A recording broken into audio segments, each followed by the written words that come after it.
Today I'll be reviewing Pokemon Sun and Moon episodes 63 and 64. So I haven't really uploaded in the past week or two because I didn't really have time because of school and that kind of stuff. But I plan on fixing my upload schedule by Wednesday after the Boruto review, so wait no longer. Anyways, episode 63 is called Burn with Passion, Litten Down with Incineroar. And this was probably the better episode of the past two because episode 64 was 100% filler and there was no story progression. But this episode, there was clearly story progression with Litten evolving. This was a pretty good episode overall. There were a lot of really well animated moments, and I'll try to summarize this episode quickly so I can talk about the next one afterwards. Without taking up too much of your time, because the next episode isn't really much to talk about. So this episode starts off with Ash watching Royal Mask on TV and wondering who is that. And I'm just like, yeah, I'm wondering too. So, and they also introduced the Battle Royal tournament, and Royal Mask is their star with along with his Incineroar, and we see him defeating three other trainers with the fully evolved starters, which is what we usually get in the movies. But since Ash and his friends aren't in the movies, because they wanted to make the I Choose You movie for whatever reason, even though we're all tired of Gen 1 by now. Anyways, Burnett says she also loves him, which pretty much gave away who it was in case you didn't know who Mask Royal is for some reason. But with Pokemon Sun, Moon, and Ultra Sun and Ultra Moon being out, everyone already knows who he is. But that really isn't important at all. But one other thing I want to bring up is the fact that he uses Incineroar, which basically confirms that Rowlet is Ash's main Pokemon in Alola, or his main starter at least, because if this follows the game, if he's going to use Incineroar in the Pokemon League, it means Rowlet was the starter because in the game, when you're facing Kukui in the last part in the Pokemon League, he has the starter that has the advantage against yours. And since he's using Incineroar, that would make Rowlet Ash's main Alolan Pokemon. Not that it's his star Pokemon, but just his main starter Pokemon, if that makes any sense. So after that, we jump to Ash's friends at the stadium, and Team Rocket are the announcers. No idea why Ash and his friends showed up at the stadium, but they're there. And while they're there, Litten runs onto the stage to challenge Incineroar, and I guess he recognizes who Royal Mask is. And then Royal Mask says that Ash and his friends can battle him. So Sophocles and Kiawe join Ash on the stage to battle him, and while the battle is going on, Lana is fangirling over Incineroar because it beats up Marowak and Charger Bug. So I guess they've changed Lana's gag because in the beginning of the series it was her like getting pissed when you mentioned anything about her being small or weak. But now it's her being impressed by muscles. I'm guessing they didn't really change it, they just added that. And apparently some people don't like that, but I think it's fine. Anyways, then Linton tries to battle Incineroar and loses badly because it wasn't ready. Anyways, then later on we see Linton training, and apparently it's awakening its primal instincts, according to Kukui. And then they decide to do some special training to learn Flame Charge. And just like in episode 10, it was super cringy. But it was well animated for whatever reason.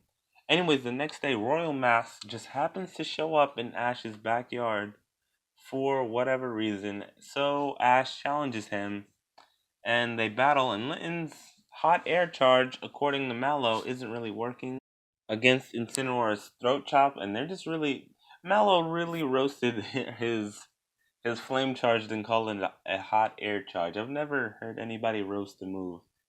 Anyways, and during the battle, Kukui also tells Ash that he needs to keep working because Linton is getting beaten, and Ash says that he's gonna keep on working harder, and he knows he'll get stronger. Ash type of stuff. So basically, he's acknowledging that he needs improvements. This whole show in general could use a huge improvement, according to me. But back to the episode. So Ash tells Linton that they'll keep getting stronger and to show them your serious flames, and then yells like he's about to go Super Saiyan. And Linton responds by burning up and flying into the air, which leads to its evolution into Torracat. Now I loved how it evolved with fire, even though some people prefer like The Pokemon turning all blue and just warping into its evolved form. I liked how it evolved inside fire because it's a fire type Pokemon. And I think it works even better because Kukui brought up its primal instincts being awakened before. And fire, nothing's more primal to a fire type Pokemon than fire. So it evolving through fire really adds a touch to Kukui mentioning that earlier. So with Ash's newly involved Torracat, he tries a flame charged. And it was animated so well. The flame charge was animated really well.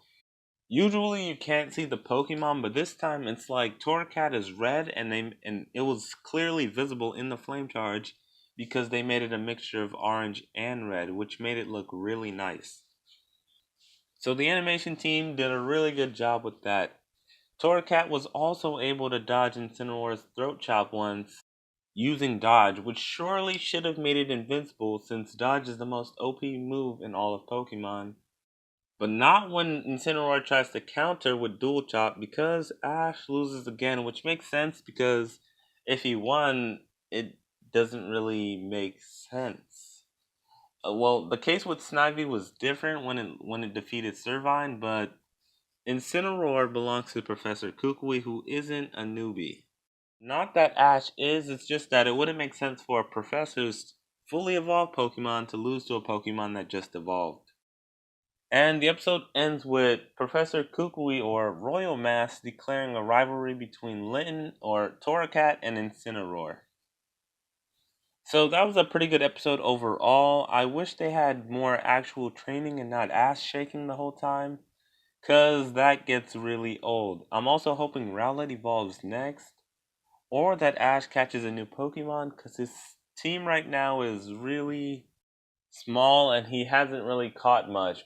But Alola is full of a lot of Pokemon that were introduced in Kanto, the original form, so it's gonna be pretty hard to catch a Pokemon and then have new trainers not already have the Pokemon Ash has, which is a problem they faced in Kalos.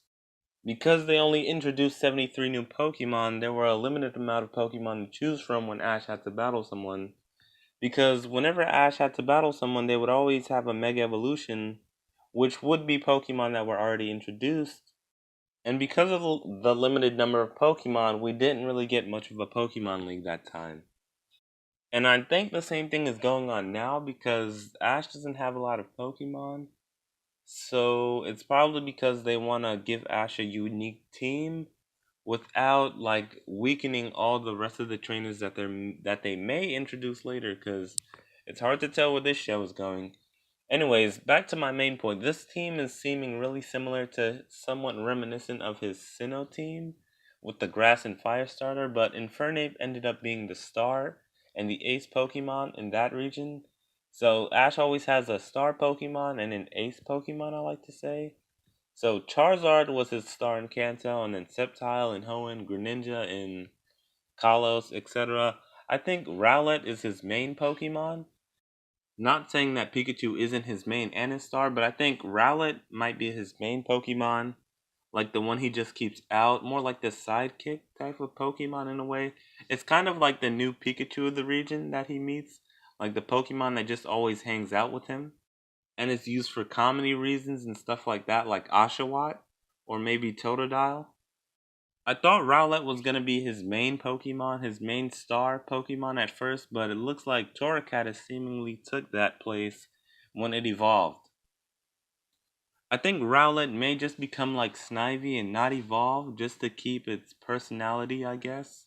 Because some fans believe that Rowlet hasn't evolved because its personality would change, but I think they could keep it the same. Anyways, that's enough about that episode. I give that episode a 8 out of 10, maybe a 9 out of 10, 8.5 out of 10.